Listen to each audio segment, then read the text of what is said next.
We begin our report on Capitol Hill, where not much is doing. The Senate failed to advance a bipartisan border policy and foreign aid package.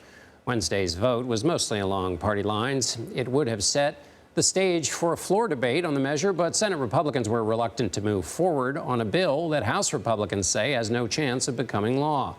And so Congress has not addressed the issues negotiators spent months toiling over. A southern border which saw a record number of migrant arrivals in December, and support for Ukraine, which officials say Wednesday was hit by a Russian missile, killing at least 5 people and wounding dozens more. CBS News congressional correspondent Scott MacFarlane reports. As migrants continue to cross, Congress is frozen in place. It shows how broken Washington, D.C. is. A U.S. Senate plan to stiffen border security, tighten requirements for asylum, and nearly shutter the border during spikes of migrant crossings had the endorsement of Senate leaders and a National Border Patrol Union. My Republican colleagues changed their minds. Turns out they want all talk and no action. The motion is not agreed But it collapsed in a vote late today, in part because former President Trump opposed it. Americans are ticked off that this is not resolved.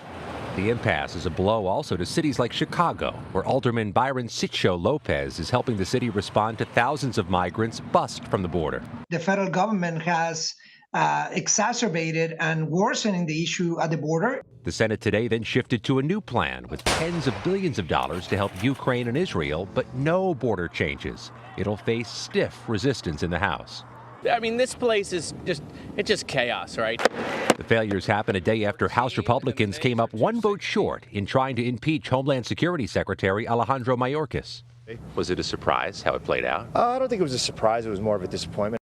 Texas Democrat Al Green, hospitalized near the Capitol after intestinal surgery, made a surprise appearance on the floor, casting the deciding vote. You had to sign a waiver to get out of the hospital to vote? It was an acknowledgement that I understood that there could be some consequences that could be adverse to my best interest to do this. And Scott MacFarlane joins me now. So, Scott, was this the end, the last chance to pass a border policy bill before the election?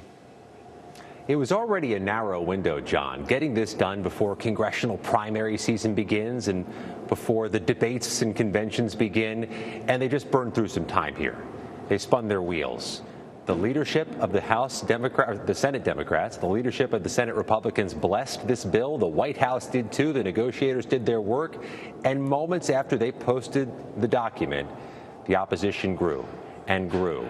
Grew so much, only 4 Republicans ended up voting for this thing today, even though it had the blessing, John, of the Senate Republican leader, Mitch McConnell.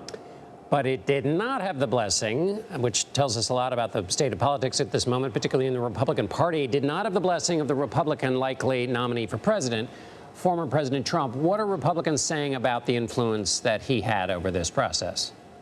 I think it's outsized influence in the U.S. House in particular, where his most ardent loyalists are and where they face re-election every 2 years, not every 6. So these political considerations may have outsized weight in the U.S. House. But nobody's shrinking from the reality here.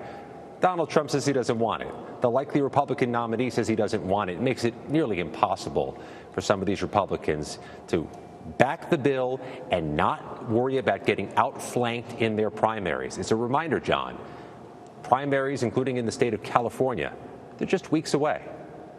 That's right. Those senators up for election are awfully nervous about getting on the wrong side of the party nominees. Scott MacFarlane on Capitol Hill. Thank you so much, Scott.